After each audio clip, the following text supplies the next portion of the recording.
Let's get right into it. Number 10.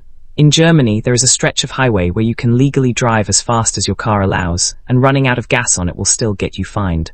Not for speeding, not for reckless driving. For being unprepared. The Autobahn has no universal speed limit on many sections, but German law treats an empty tank as a hazard, same as a stalled engine or a dropped tire. If you coast to a stop because you didn't check your fuel gauge, officers can hit you with a fine, and if it causes a crash behind you, prosecutors can charge you with negligence. A short stop costs around €35. A longer one closer to 70. Compare that to American highways, where running out of gas just gets you a long walk and some embarrassment, no paperwork involved. There's something almost poetic about a country that lets you drive 150 miles an hour, but will not forgive you for forgetting to fill up. Freedom, it turns out, comes with a chore attached. Somewhere on the A7 right now, a driver is doing the math on how many miles are left in the tank, and the government is doing the same math right alongside them. Number 9. In Massachusetts, if you're over 16 and you yell at a referee during a youth game, you are technically committing a crime. Not a foul. A crime with a $50 price tag attached. The law was written to cut down on the parents and coaches who turn kids' sports into shouting matches, the kind of behavior that's driven referees out of youth leagues entirely. $50 doesn't sound like much until you imagine it applied at scale. A packed high school gym during a close game would owe the state a small fortune by the final buzzer. Nobody's actually collecting on this one. Enforcement mostly lives in theory, the same way a lot of keep it civil laws do. But it's still sitting there in the code, waiting, like a librarian who never forgot the noise complaint from 1987. Next time you're at a little league game and someone loses it over a bad call, know that the law already saw this coming and already priced it. Number 8. In Kentucky, it is illegal to carry an ice cream cone in your back pocket. Not eating it, just carrying it there. The story behind this one traces back to a much older problem. Horse thieves used to smear ice cream on their palms to lure horses away without technically laying a hand on them, since luring wasn't the same crime as stealing. A cone in the back pocket was treated as a tool of the trade, not a snack. Whether that origin story is fully accurate or just legend dressed up as history, the law stuck around anyway, outliving the horses, the thieves, and pretty much every reason it existed. It's a little like finding an old lock on a door that no longer has walls around it. Somewhere in Kentucky today, a kid is walking home with a cone melting down their wrist, completely unaware they're one back pocket decision away from a technical violation nobody has enforced in a century. Number 7. In Alabama, you can be arrested for pretending to be a member of the clergy in public. A minister, a priest, a nun, a rabbi, doesn't matter which. If you're not one, and you're presenting yourself as one, that's a criminal impersonation charge. The law exists to stop con artists from using religious trust to scam people, which used to be a genuinely common grift. Fake faith healers, fake collection plates, fake authority. Alabama decided the easiest fix was to make the costume itself illegal. Here's the strange part. This technically makes stage productions of anything with a nun in it a legal grey area, unless the actor happens to be an actual nun.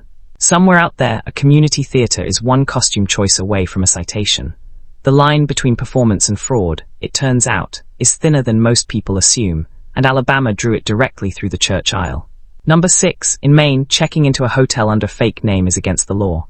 Not a scam, not fraud in the traditional sense, just the name itself. The rule dates back to an era of concern over affairs, fugitives, and general shady behavior happening under assumed identities in rented rooms.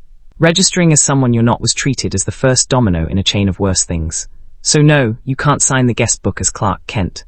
Compare it to airport security today, where your ID gets checked at every turn, and it starts to look less bizarre and more like an early draft of the same idea. The difference is Maine never repealed it once travel got easier and anonymity got harder anyway. It's a rule built for a world of paper ledgers, still technically alive in a world of key cards and facial recognition. Somewhere in a Bangor motel lobby, honesty is still technically mandatory. Number 5. In Connecticut, a barber or beautician can be cited for humming while cutting your hair. Not talking, humming. The reasoning traces back to old workplace conduct codes, written at a time when professional environments were expected to stay quiet and formal, even in a barbershop full of clippers and small talk. Singing counted as unprofessional. Whistling counted as unprofessional. Somehow, the law never got the memo that barbershops have never once in history been quiet places. Think about how many haircuts happen every single day in that state, and how many of them probably involve someone humming along to the radio without a second thought. Every single one is technically a violation waiting to happen. It's the kind of law that makes you picture a 19th century inspector storming into a barbershop, finger raised, ready to write someone up for enjoying their job a little too audibly. Number 4, in Mississippi, swearing in front of 2 or more people in public can get you a $100 fine and up to 30 days in jail. Not assault, not disorderly conduct, just the words themselves.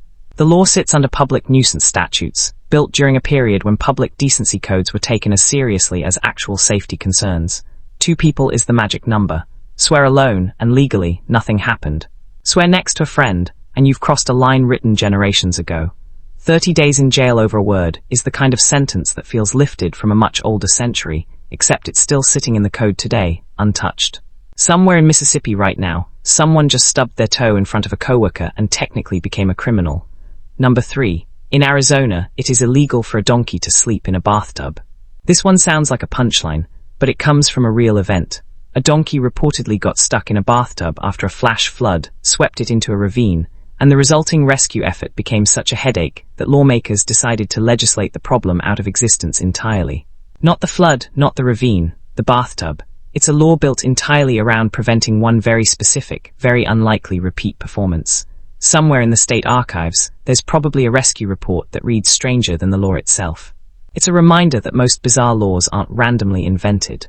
They're reactions, usually to one very bad day that someone decided should never happen twice, even if the odds of it happening once were already close to 0. Number 2, in Russia, driving a car with a dirty license plate can get you pulled over and fined. The law isn't really about cleanliness. It's about visibility. Traffic cameras across Russian cities rely on reading plates automatically, and mud, snow, or road grime can make that impossible. Genuinely dirty roads, especially in winter, make this a real and recurring issue, not a hypothetical one.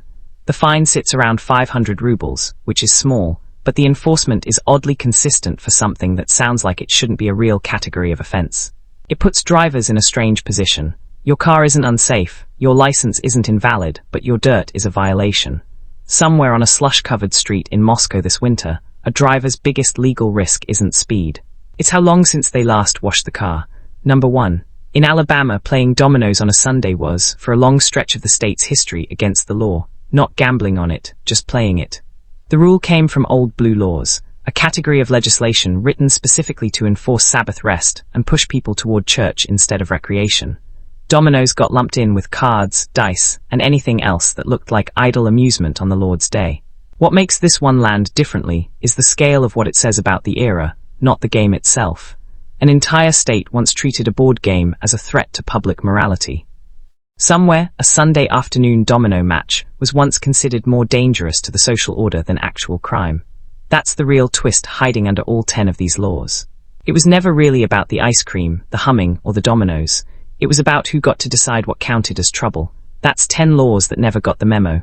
If you liked this, subscribe for more.